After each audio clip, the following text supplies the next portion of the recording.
Garage, and Fox Run Hospital.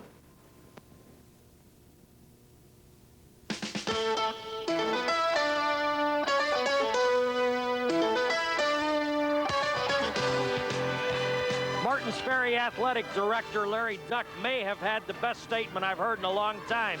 He said, look around, you may never see anything like this again. Hello again, everybody. I'm George Kellis, along with Ty Fleming. And Ty, this is one unique experience. There have been people waiting to get in this place since 3:30 this afternoon. It is the largest advance ticket sale since 1960 here at Martins Ferry. Unbelievable atmosphere. Yes, it is. This is playoff atmosphere, and tonight is a playoff game for Bel Air, and that they must win and then rely on some help from outside teams to make it to the playoffs. Plus, that exclusive club of being the first undefeated club in the history puts a little more extra weight on these boys' shoulder tonight. Martins Ferry has had a number of undefeated football teams here. They did it 3 years in a row in 1959, 1960, and 1961. Did it again later in Dave Bruni's first year as head coach here, 1979. When you get through 9 and you're looking for that 10th one, it can be awfully difficult. Yes, it can, but watching the Blair team come off the bus and talking with the coaches, the kids are very loose, which is a very good sign. Doesn't seem to be any tightness in any of the Blair kids. So I think we're going to have one heck of a ball game. You know, with both teams averaging the way they do in scoring, Blair at 31, Ferry at 34, we could see some points put on the board. But you know yourself, in games like this, people get a little bit tight, the players get tight, the coaches get a little more conservative, so we may see some good hard-hitting defense and not as many points as we're expecting, George. Well, I liked your comment a few minutes ago when you said they've come out of their graves to see this game. We can't wait to kick it off. We're going to do that right after these messages.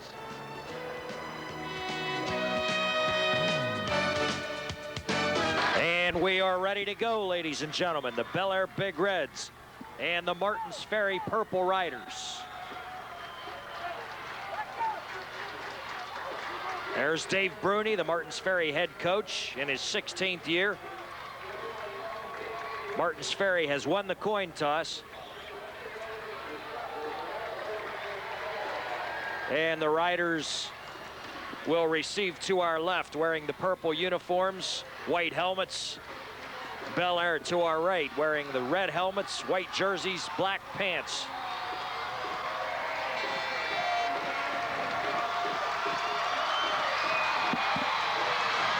And we're underway. Kick coming down to Nate Jackson at the 9-yard line. Jackson out across the 15, the 20, the 25, and is dragged down on the near side of the field at the 28-yard line. Look at the starting offense for the Martins Ferry Purple Riders. The quarterback is Jack Becker. We'll see if Jeff Dobson is the starting fullback. He has been nursing a bad ankle. Kevin Young, the tailback. Brian McFarland is wearing number 33, and I'll explain that in a minute. Jason Barr, Nate Jackson, and Jeff Smith. And there you see the front line. And on the first carry of the game, slashing off the left side for a gain of about 5, Kevin Young, the senior who did not play the last couple of years. And let's look at the defense here real quick. Dusty Holt, Jason Myers, Mark Mason, and Dusty Kinder. Ben Taylor, Rich Mamie, and Bobby Roth are the linebackers. Scott Pitts, David Petros, Jeremiah Johnson, and Keith Pitts in the Bel Air secondary. If we can, I'd like to get back to that Martins Ferry offensive line, show that to you again. And here is Young. He gets to the outside. He gets a first down over the 40 and is taken out of bounds at the 44. All right, now we'll get a chance to look at the Ferry offensive line, which looked good on that opening series. Chad Kioski is the center. Jonathan Klug and Chad Sheets are the guards. Jeremy Turpak and Ty Thomas are the tackles. 1st and 10, Ferry at its own 46-yard line. An offensive unit which Dave Bruni calls possibly the best that he has coached here in 16 years. Young, dive play over the right side, crosses midfield to the Bel Air 48-yard line, and a gain of 6. Brought down there by Bobby Roth, junior linebacker for the Big Reds. And as you mentioned earlier in there, before Martins Ferry Jeff Dobson's not in the ball game right now. Corey Del Guzzo's in his place there, George. Getting nice isolation. The Martins Ferry offensive line right now has come out this first series, George, and they're controlling the line of scrimmage, which could be a big key tonight if they can keep it up. Del Guzzo is a sophomore. This time Young picks his way cleanly for the first down, and he is at the Bel Air 42.5-yard line. Tell you what, he has awful good eyes back there in that backfield for a young man that has been away from football for a while. We'll take a look at it here. The play's an isolation play off of right tackle, and he sees the congestion there. Watch his cutback. Just cuts back right to the open area of the football field and picked up the first down for him. I like what Martins Ferry is doing here on this opening series. They have come out and they are running the football. There's nothing tricky about this, and that's the way that they'll have to operate here tonight if they're going to beat Bel Air. They're going to have to keep their offense on the field and keep the potent Big Reds offense standing around on the sidelines. Yes, right there is a good pop in there by the linebacker, the leading tackler for Bel Air, number 35, Rich Mamie. Really gave him a nice kiss on that play right there for a short 2-yard gain for Ferry. They'll be looking now, George, at 2nd and 8 from the, call it the 40-yard line. Jack Becker, the quarterback, thrown for 880 yards. Needs 120. Obviously, he heard you. 1,000, and he's got a bunch right here. It's a first down. Martins Ferry on the move to the Bel Air 22-yard line. Jason Barr made the reception. And Martins Ferry, which has exploded for 119 points in 2 big wins over the last 2 weeks. Rolling again here. Right there, we just see the fake up inside there that they've been given all night long there to the tailback and pulled the ball out. And Mr. Barr out there, Jason, ran a nice curl pattern, picked up the first down for Martins Ferry on the Bel Air 23-yard line. They've run almost exclusively out of the eye and give it to the eye back, Kevin Young. Young in trouble this time and is brought down, maybe lost a yard. Yes, brought down that play by number 10 for Bel Air, their defensive end, Dusty Kenner, along with help out of the secondary by Keith Pitts, helping to slow him up and bring him down for a -1, might as well call it, George. Now we're looking at Ferry at 2nd and 11. We're down there in the red zone, so we're looking at 4 downs for Martins Ferry at this point on the football field. Yeah, and that's one of the things that's key to Martins Ferry drive, Ty, is that's the first time one of Bel Air's interior linemen has been in on a tackle. Yes. So Martins Ferry's been able to get its backs into Bel Air's secondary. Split backs this time. They put a man in motion who sets left. Becker rolling left. Becker with a flag down takes off. Becker will get back to about the original line of scrimmage, but I think this is going to come back for holding against Martins Ferry. Not much doubt on that, George. The referee right there was right on the spot. Right there's the signal being made. We'll take a look at it here. Be our left side of the screen. The defensive end for Bel Air was getting double teamed there, and Mark Mason is taken down on the play. We see the flag come in late. We didn't see the hands out there grabbing hold of him, but somebody from Ferry must have had a grip on him right there. So right now we're going with a spot penalty, which would be 10 yards from the holding call, and that really puts him back now in the hole. So we're looking now, it's going to be 2nd down in a bundle. Oh, yep. 15, 20, 25. So I think we'll see the Ferry offense now come out right now in their passing spread. We got twins to the left, George, with Jackson to the right. The Markoff clear back out to the 37. Becker throws the short dump, plenty of room through the middle. This is Jackson. Jackson to the 20.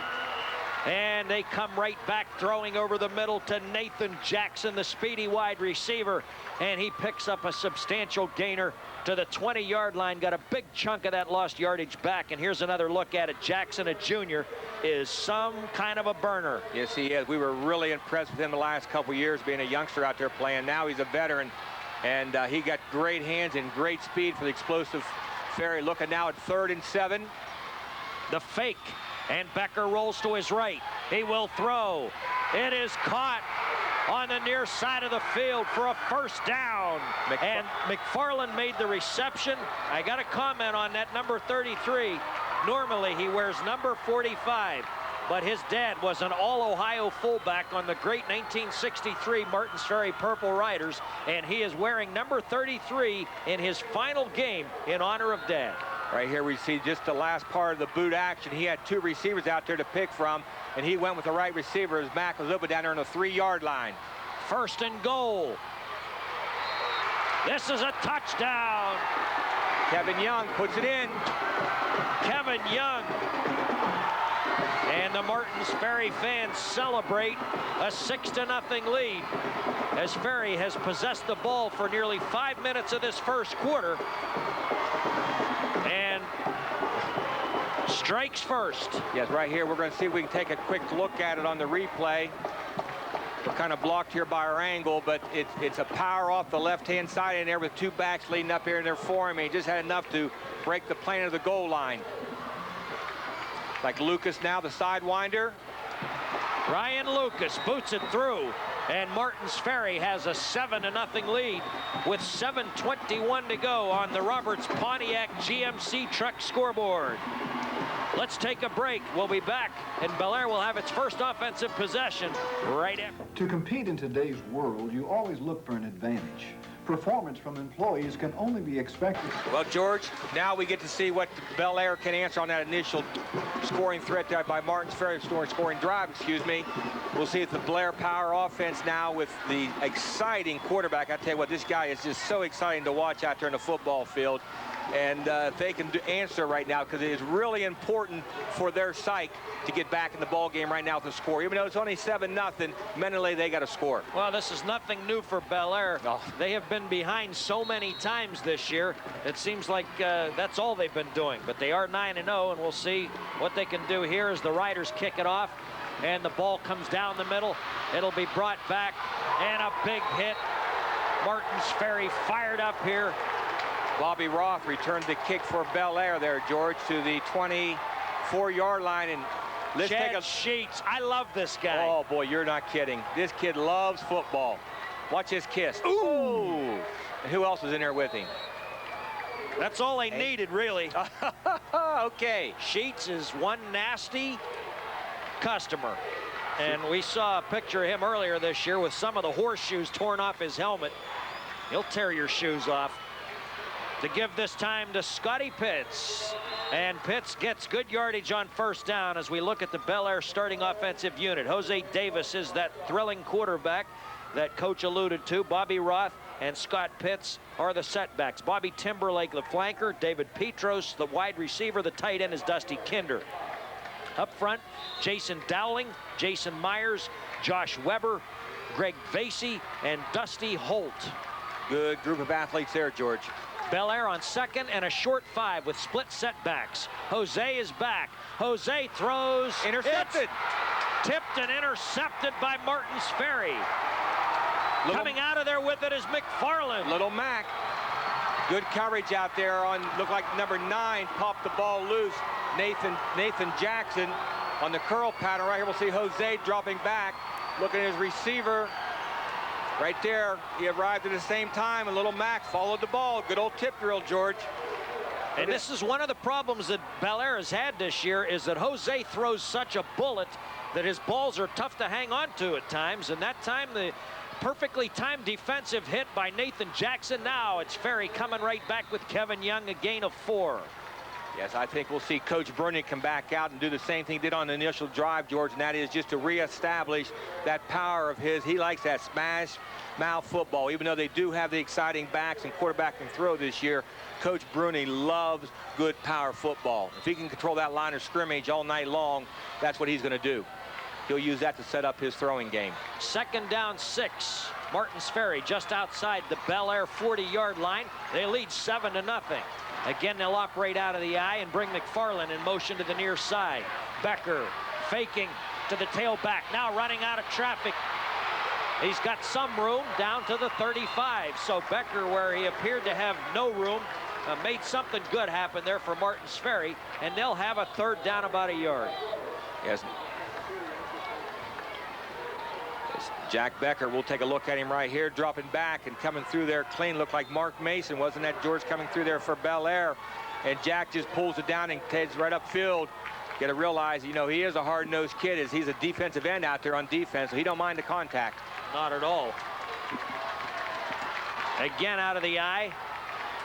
This time to give to the up back, who is McFarland in this case. Nowhere to go. He ran into Dusty Kinder and a couple other guys wearing white jerseys right there. So it'll be 4th down, and they are in 4-down territory once again. Well, we'll see if Coach Bruni decides to go ahead and take the gamble here on 4th or 1 or pin him in the hole. Martins Ferry has absolutely nothing to lose.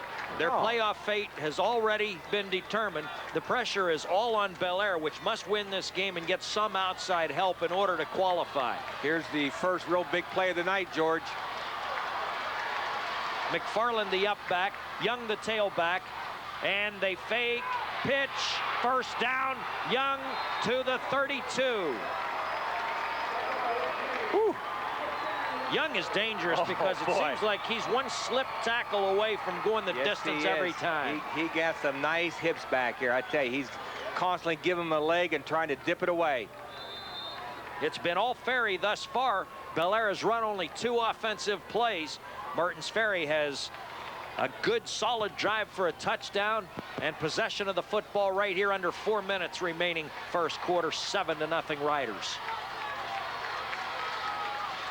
Becker gives it to McFarland, who has an opening through the middle. McFarland over the 25 and down to the 23-yard line, close to another Martins Ferry first down.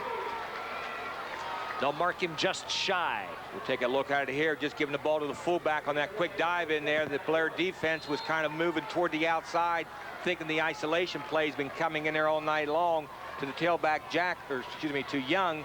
And this time they just hit him up the middle with Mack going up there for a, what, 9-yard gain? 9.5. Second down and short, and this is exactly what Martins Ferry wants to do offensively. They give to the tailback. Young breaks through the middle. Young breaking tackles inside the 10. Kevin Young has Martins Ferry in business again. And one key play I've got to go back to here in the first quarter. On that first series when Martins Ferry, after being penalized, had that long yardage situation, they threw that little dump over the middle. Since then, their offense has been in high gear. It sure has, and I tell you what, that offensive line right now for Ferry really has Bel Air back on their heels. Don't be surprised we see a quick timeout coming here from the Blair sideline to try to regroup their defense and slow down this Ferry juggernaut. Again, it's Becker. He's open. Becker throws. Oh, boy. And that well could have been caught over there, but was not. We'll look and see here as it was Todd Brown. Right here we see Jack making to break the outside. He had the Bel Air defense fooled, and the secondary was wide open. And just unfortunately for Martins Ferry, unfortunately for Bel Air, goes through his hands, bringing up now second down and goal from the 7-yard line for the Riders. Bel Air got a present on that one, George. Well, Ferry's been executing the play fakes perfectly. Well, that's that ground game. That's what that ground game does. It gets those defensive backs. We're looking the outside. Here is Young. Young with one man to beat. Touchdown. Kevin Young.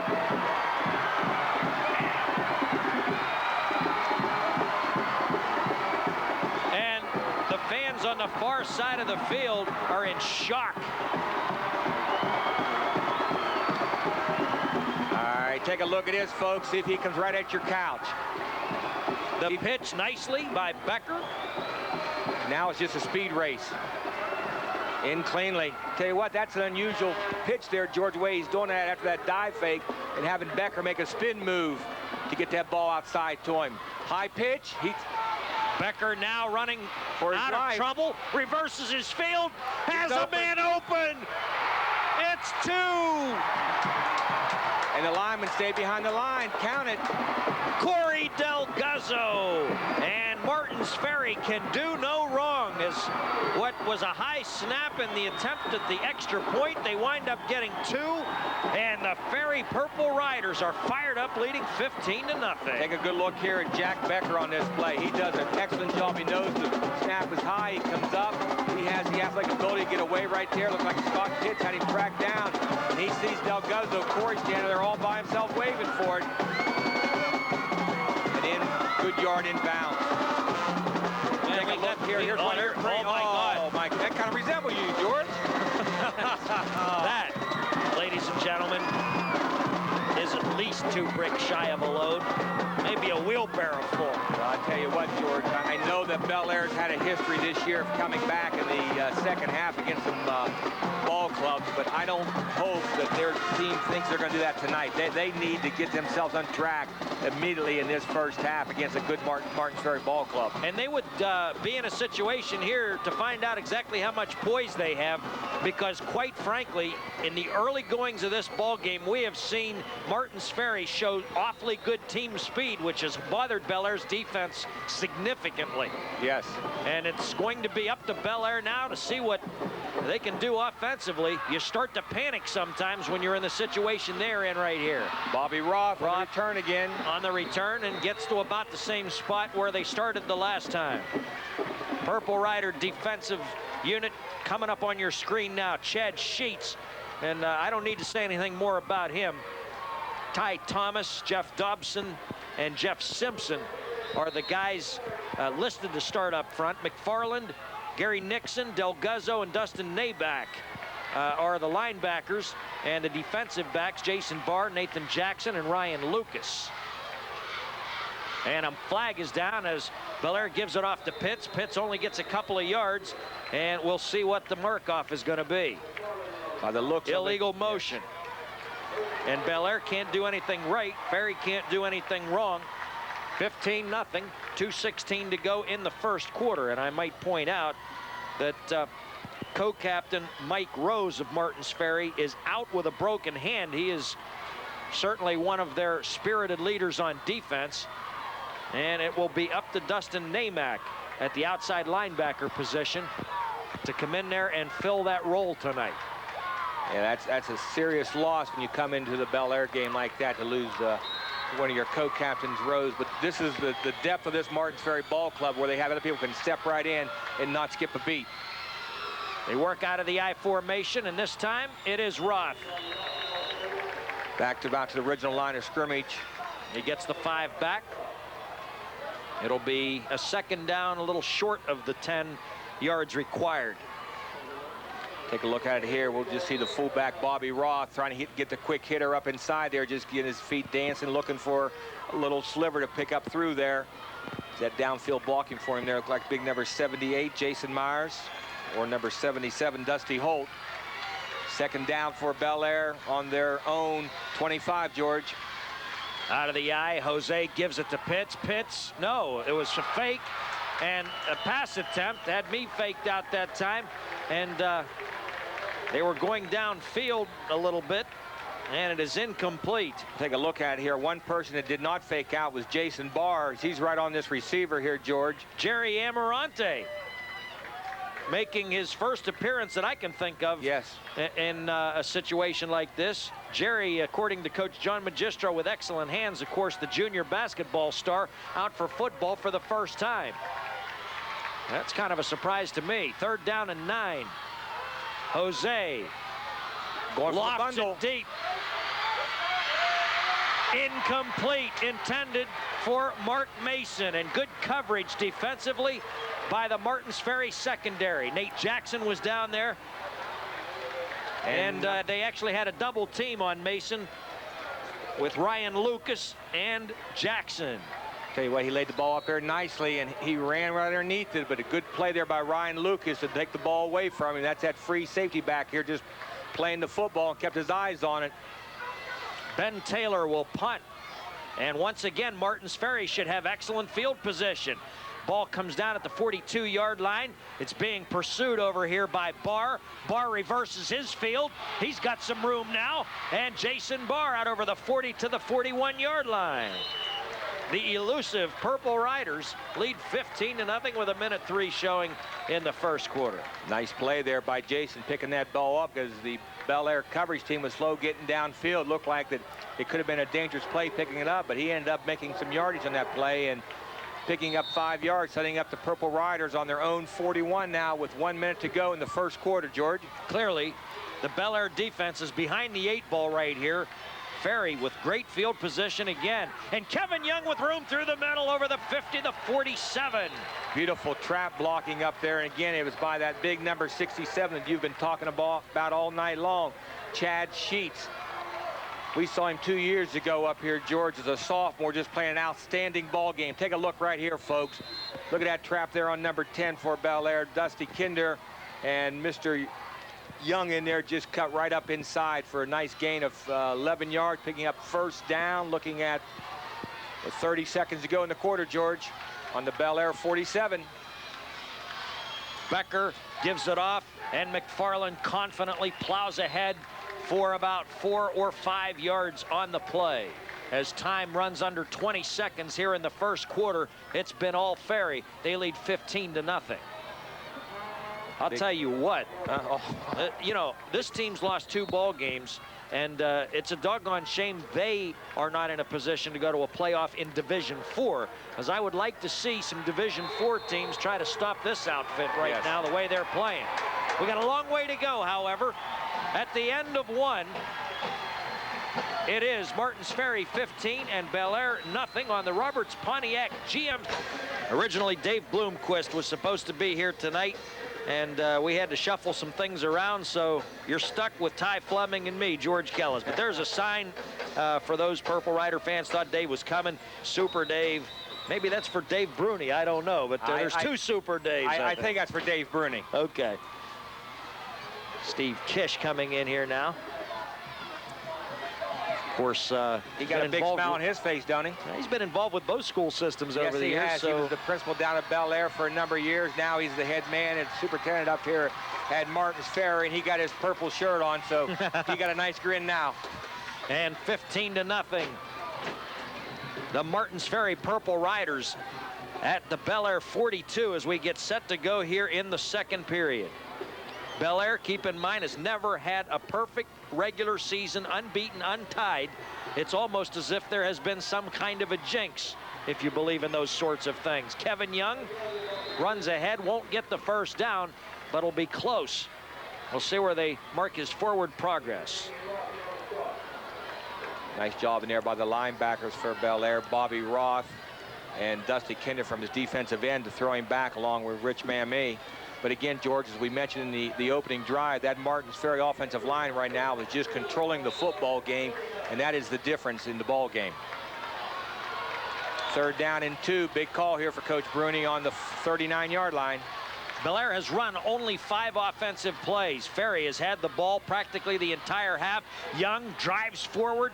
I think he has another first down to the Bel Air 36-yard line. Yes, he does. He took that stack backward. Good leg drive in there by him. Looked like he was going to be short of it, but he started pumping the legs. We'll take a look at it here as Kevin comes to the left side with the isolation. There's a guard coming out there to give him an extra blocker. And right there, he starts meeting the white shirts, and just a leg drive is enough to take him for the first down on the 36 of the Big Reds. Well, some pretty good Bel Air defenders are getting blasted on their heels here in the first half. Again from the I formation, and there is nothing fancy about this stuff. Young carries tacklers ahead for a gain of about 2. And he is inside the 35. Number 2, Bobby Roth on top, and big number 78 on the bottom for Bel Air. Jason Myers holding for a short gain there of 2 yards. So this is the kind of defense that Bel Air needs out there. They got to cut down that 5- and 6-yard gain on first down. Martins Ferry's been owning first down and put them in a little spot where they got to do something with the ball and let their skilled people in the secondary get a chance at it. Well, I'm impressed with what Ferry had in mind as far as a game plan. People talked about trick plays and stuff that Ferry's pulled out of the bag in the past against Bel Air. There's that boot. There's a man open again. And it's caught for another first down inside the 15-yard line. Little Mac. McFarland made the reception. And wearing Dad's number 33, he's turning in an all-world performance. Yes, he is. We'll take a look at it here. Good play fake again. He got his guard protector out there in Mr. Sheets. And Jack just picks out his receiver. He had a man going deep down the football field in the end zone. But Mac broke up off there about 15 yards. Pick up the first down on the 14. I'll tell you what, Martins Ferry really has a chance to put Bel Air in a bad way here. The handoff to the up back, and I think that's Del Guzzo. Yes. Tell you what, Bel Air is just back on their heels right now, George. They're not just quite sure what's going on with this Martins Ferry offense. And as you said, Coach Bruni over here and his offensive staff so far in this half has called an excellent game plan. They're throwing that ball and they're mixing that passing it very nicely off the play actions. And you Martins Ferry fans are going to like Corey Del Guzzo. He's going to be around for 2 more years. 177-pounder already as a sophomore. Becker gives it to the tailback Young, who has an opening. He's down near the goal line, and he is just shy of another